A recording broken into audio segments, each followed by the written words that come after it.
Hi everyone, in this video tutorial we will be covering CAD programming.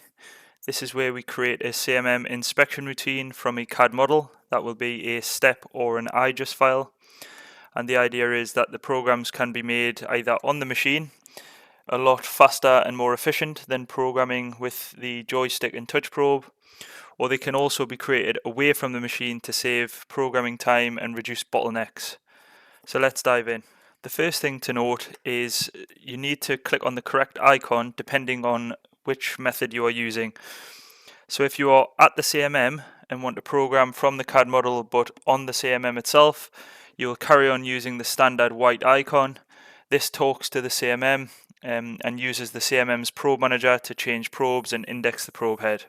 If you are away from the CMM on a remote programming station or laptop, I would highly recommend using the offline programming, as this uses a virtual probe manager, making probe changes faster and slicker, saving you a lot of time.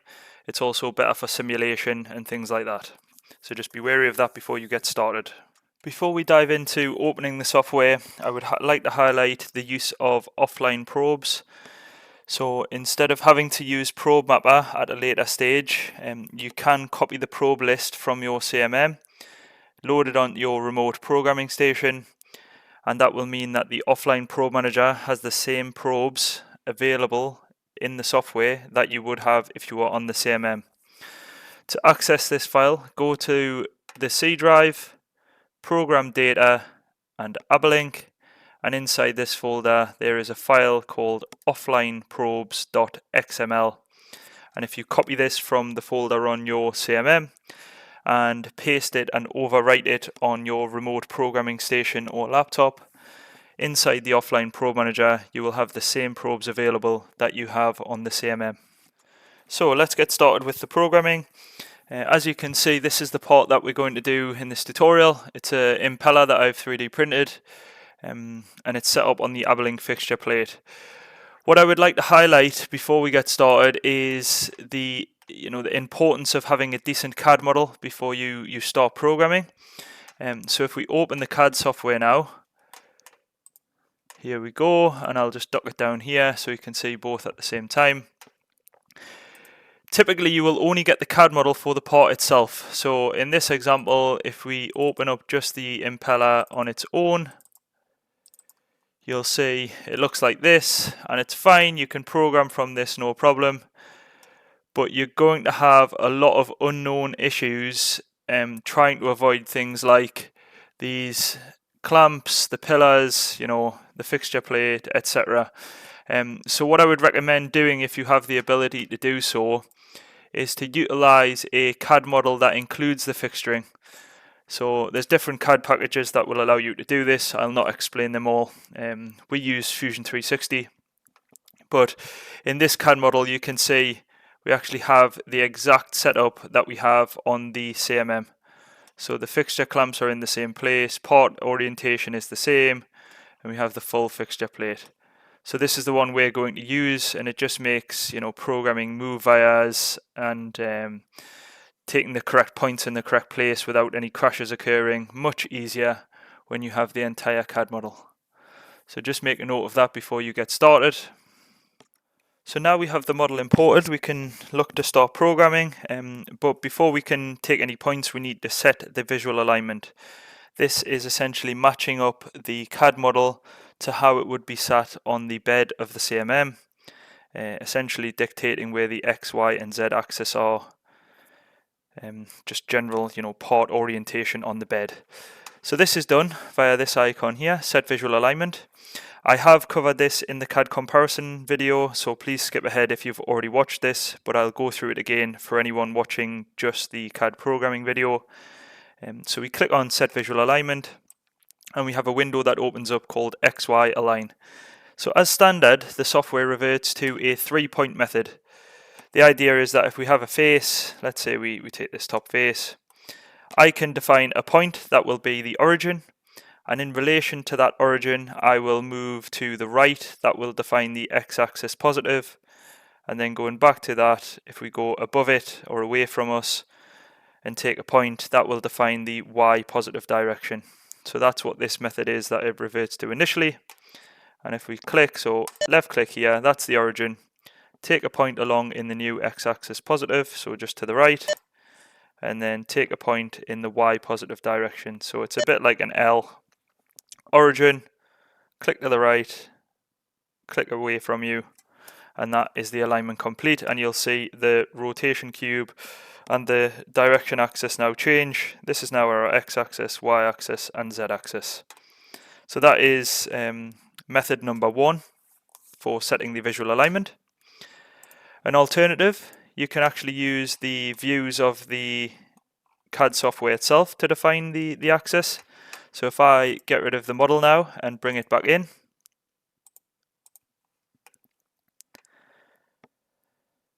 I can spin the model around and use the rotation cube to square it up as if I was looking directly above.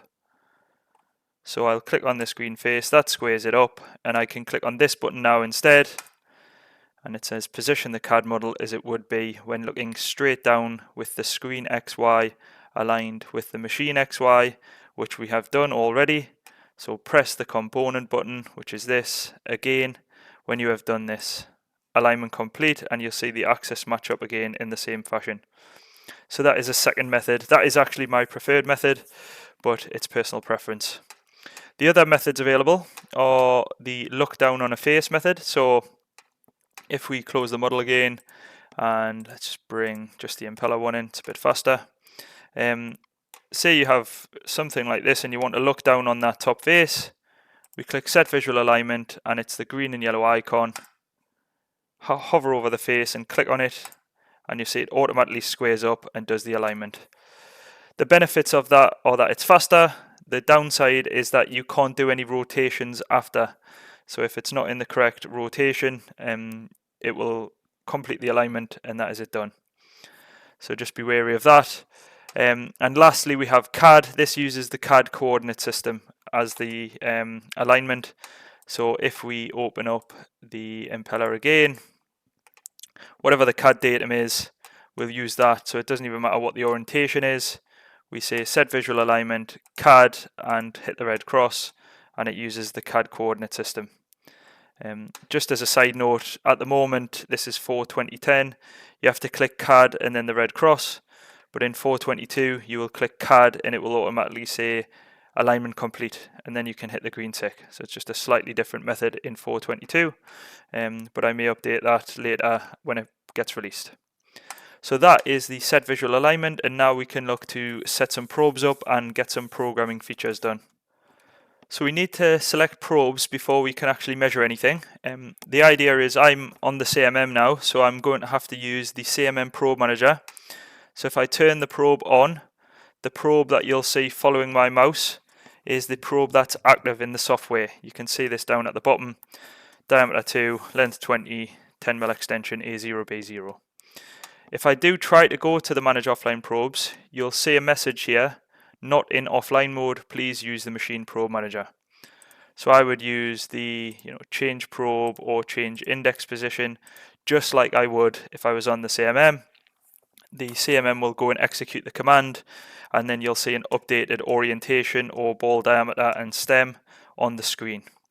Now let's just show you what it would be like in offline mode. So I'll just jump over now and reboot offline up. So we are now in offline mode. So if I go to Probe Manager, you'll see I can actually add new probes in here.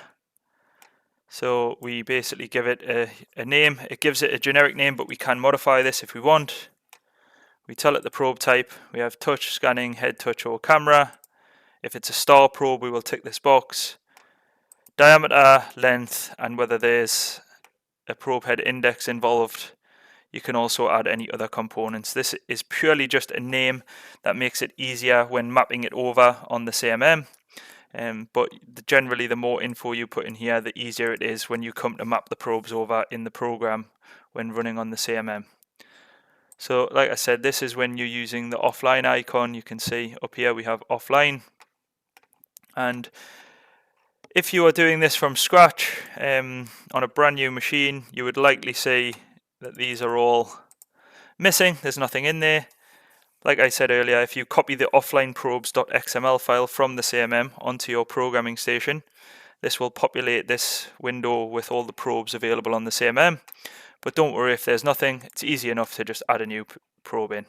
So I'm going to program this to use a 4x20. So I will stylus diameter 4, length 20 at A0, B0, and it's a touch probe. We'll hit the green tick, and what that will mean is when we come to import the model, which we'll do now, we should see a 4x20 following our mouse around on the screen.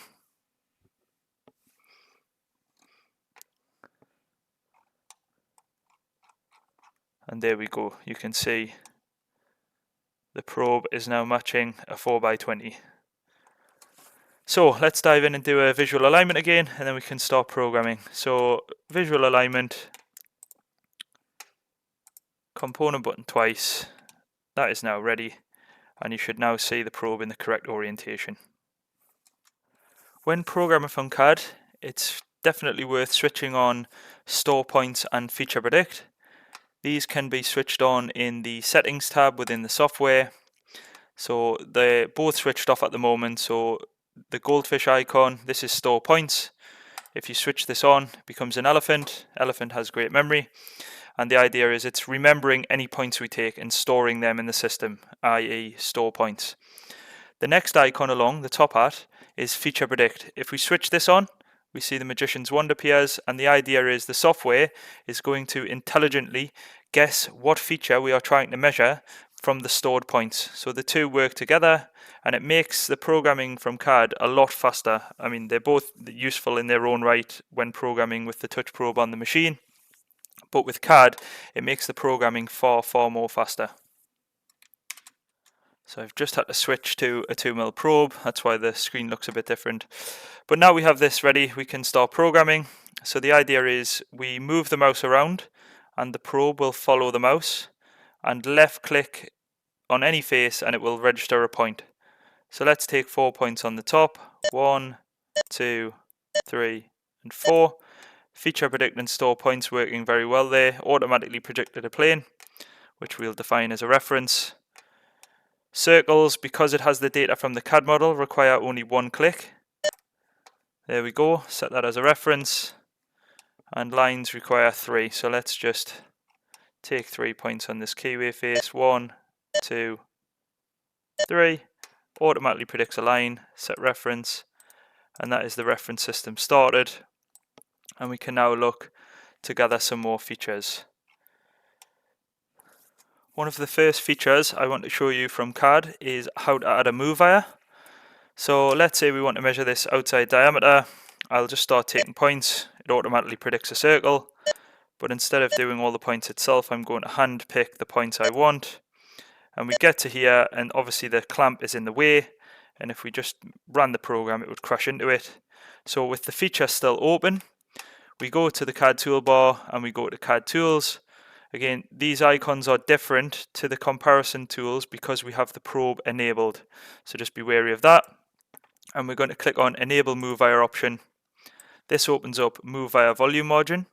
And this margin value puts a box around the CAD model. So if I wanted to come up above the job by 100mm, I would put 100 in here and press Enter. That puts a 100mm box around the job. And the idea is if I click anywhere on the edge of that job, so let's click here and here, you'll see move wire added, and it adds the 2 move wires at the edge of that box. We then close it and we continue to measure as we normally would. So here, here and here. And if we go to the View Edit tab now and Display Options, Show Probe Path, let's zoom out and hit right click redraw on the screen. You can see here it's implemented those move wires, and we're going up, clear and over the clamp. So that is how we use move wires in the programming from CAD. The next feature we'll cover is the Set Measure Plane option. This icon can be found in the CAD tools, and it's this purple icon here, set measure plane to fix points at selected projection. The idea is that when you're on the machine, you can lock the joystick at a set position, but when you're programming from CAD, you are just simply using your mouse to try and drive to a set position, and it's difficult to lock that position to a set height. So if we go and turn this on now, so again, CAD tools, set measure plane, it opens up a penetration plane window, and if we click on this purple icon here, select plane on CAD model, we can click a face to offset from, so let's use this top face, and we can either enter a value and press enter, or we can step in 1mm increments via the arrows. If we need to set a new penetration plane, we just clear the existing one via this white icon and select plane again on here. So in this example, I want to measure a line along here, so I'm going to open up a line, and you'll see even if I try to measure lower, you can see the points are being fixed at that set penetration plane. Okay, so the penetration plane fixes the height of any measurements. So let's just do one more example here. Say I wanted to measure the line that we just used as a reference, but I want to go 10mm deep. Even if I take the points up here by clicking on the face, you'll see the points automatically get snapped to that fixed penetration. It's also very useful to use this when you only have certain effective working lengths on stylus. It stops the stylus from shanking out or causing any crashes on the module or probe head. So that is fixed penetration plane. The next CAD feature we'll cover is the clipping plane. This is used when you struggle to look into a face or you can't see the actual thing you're trying to measure. Good examples of this are, measuring down into this keyway bore. It's so small, and when we tilt the job to look down the base, the other side of the face covers the face we're trying to measure, making it very difficult to see where we're taking points. If there was like an O-ring groove or something in here as well, you'd struggle. We have things like when we need to look at the underside of this job, we get to a certain point and then the fixture plate blocks our view and we can't see where we're trying to take points. So this is a perfect example of where we use the clipping plane. Again, it's found on the CAD tools toolbar, and it's clipping plane here. So clipping plane, we click on it, it opens up the clipping plane window, and it operates very similar to the set measure plane feature from the previous exercise. We click on the purple icon to select the face we want to offset from. So in this example, say we wanted to probe the underside of the job, we'd click here, click on the underside of the face, and then if we retract that distance, we can now look directly at the bottom face without the fixture plate being in the way. It is essentially clipped through the model, and anything on the other side you can't see, it switches it off, and it gives you great access to measure things. So let's just do another example. If I press the red cross, let's say we want to section halfway down this board to take some points. Clipping plane, purple icon, let's click the top face, and let's section through the model. And you can see here now, I could start measuring points on this circle, just as we would normally. And I'm not struggling because of all the stuff or features getting in the way that were previously blocking the view. So that is the clipping plane. Working in a similar kind of fashion is the hide faces option. This is the icon here with the yellow box, and this works similar to clipping plane. It's not as effective, but still useful. We click on this icon, click on the faces that we want to switch off, and we can then see straight through those faces. So in this impeller, it's actually useful because we can skip out an entire impeller fin and program the remaining fin without the fin in front of it blocking the view. So that is hide faces. Some display options that we can mess around with in the programming from CAD are the show point makers and move probe with mouse options. So at the moment both of these are switched on. The idea being that as we move the mouse around, the probe follows, and as we come to measure a feature, so let's measure this plane, the points display on the screen. Now at times this can be very disorientating because you forget and can't see the feature that you're actually trying to measure. So if this is a problem, usually on very small intricate features on a part, we can switch off the point markers by just clicking on the show point makers option, And if you don't want the mouse to also follow you, you can switch this off here, and you'll see we are now simply using the white arrow for the mouse to take points. Just be wary that doing what I've just done would cause a crash, because as you can see here, the points now start to hit the other remaining features. So just be wary when you do switch the move probe with mouse option off, you'll not have the visual aid to show you how big the ball is and whether it can fit within the feature you're trying to measure. There are some faster features that can be done in CAD. These are cones, cylinders, and the curve and surfaces. To show you the cone, let's just go here. Because it has the data from CAD, we can just take a point at the top and a point at the bottom, and you'll see it automatically works out the correct cone, and in the CNC code it's going to take 8 points. So you can now measure cones with just 2 points on the CAD, and it will create an 8-point cone within the software. The same works for cylinders, so cylinder, point at the top, point at the bottom where you want to measure, and again you'll see it gives us a 6-point cone here, even though we only clicked on it twice. In this example you would just modify it to take more points, and you see it's far faster than trying to program it with the joystick on the machine. You have a similar sort of setup with the surfaces. So in this particular case on these impellers, let's just say we wanted to peck a load of points on here.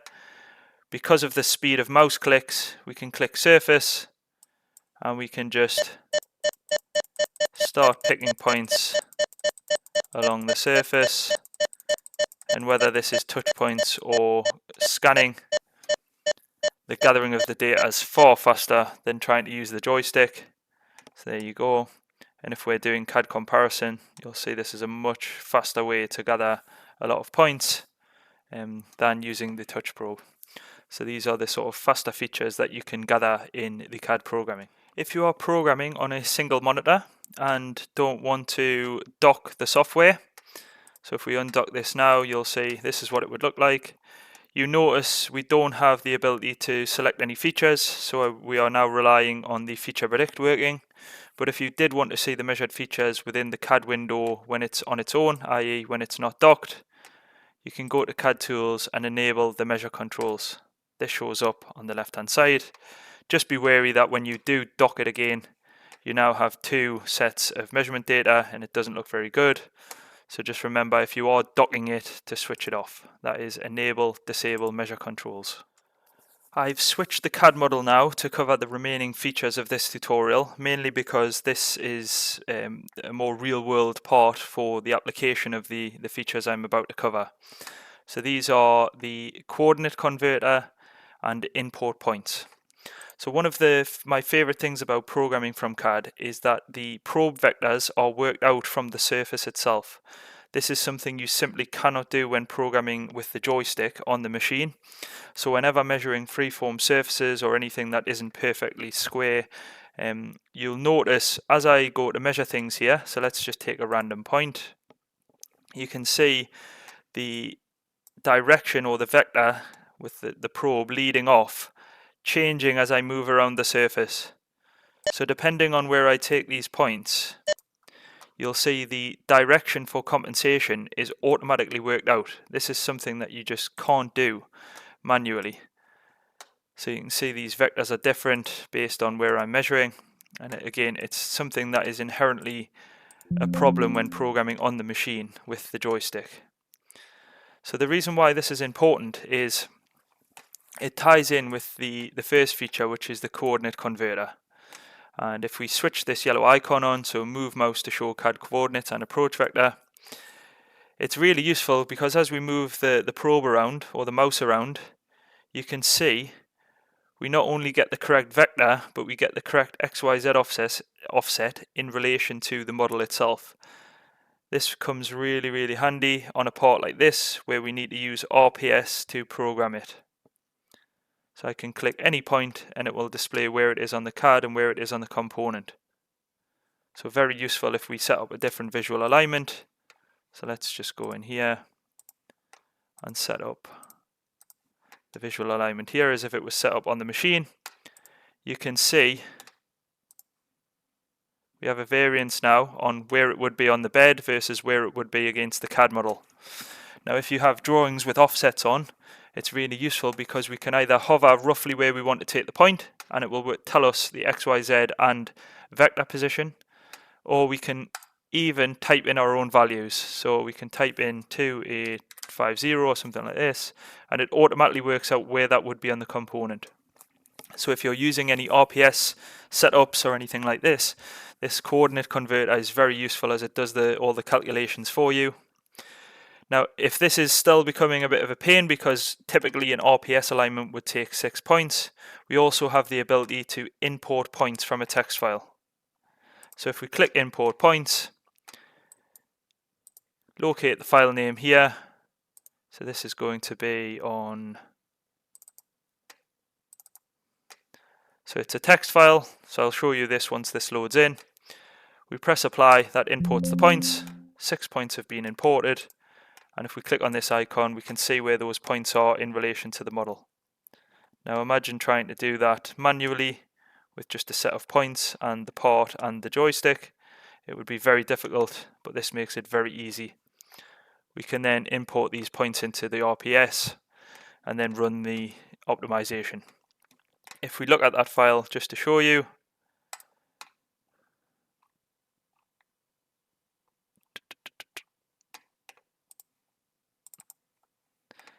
it's simply just X, Y and Z coordinates with a name on the end. The name isn't required, but it is useful. That names the feature. And you can see you would get these XYZ offsets from your print or drawing, and that is where the import points comes in very useful, as it imports any number of points, but it's typically used to do a quick, optimized RPS alignment as the data is already pulled in, ready to go. Once a program is complete, we can easily simulate it from the CAD by simply going to the inspection toolbar and pressing play, and you'll see here we get a simulation of the program. And you might have already spotted this earlier, but I can already tell you there's a problem with this circle in that it wants to take the 4 points in the middle of the slot, and this is a perfect example of why the simulation is so useful, as you can prove a program out before it even reaches the CMM and make modifications until you are happy with it. It is worth noting though there is no collision detection, so the program will simply run. It's up to you to do any visual checks to make sure you are happy with the program before running it through on the CMM. So that is the simulation. You can see here it's going to execute the move via just like we added before, and at the end we will get any report summaries and a program complete message.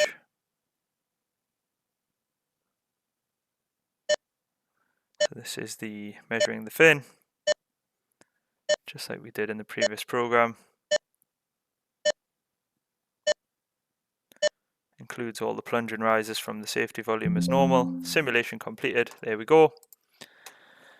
And that is how you simulate a program from CAD. When you come to run your program on the CMM, there are a few simple things you need to do. The first one will be to open the program and go to Program Details. And if you have not used the same probe list from your CMM, you will need to use the probe mapper. It will likely already come up with a message asking you to map the probes, but if you want to do this automatically yourself, you can click Probe Mapper within the Program Details tab. And the idea is you'll have probes used in the program, which will have a generic name, and then available probes on the CMM that you wish to run the program. The idea is that you left click and then left click to map an arrow over from the probes used in the program to the available probes on the CMM. For example, if I wanted to switch to the 4, I could do that easily by just clicking on the 2x20 and then the 4x20 on the available probes list. Please be aware though that the software does not have any collision detection, so in this example you might already have guessed it, but if I do use a 4 instead of the 2, it will crash into the slot, and the software won't warn me about that before it does it. So just be very careful when using Probe Mapper. Make sure you map the correct angles over and star probe positions, etc., as these are the ones that commonly have the most problems with crashing and collision. The other thing we need to do is manually measure the references and then auto remeasure the reference features. So with these two ticked, when we press play, it will ask us to use the joystick to manually measure the reference features so that it can update the WPC. That is the workpiece coordinate of where the part is on the bed. So that's the 3 translations and 3 rotations. Once it has that done, it can then run automatically, which is why we have the second option ticked, and it will run through the program in its entirety. So there we go. That is CAD programming, and that is the video tutorial complete.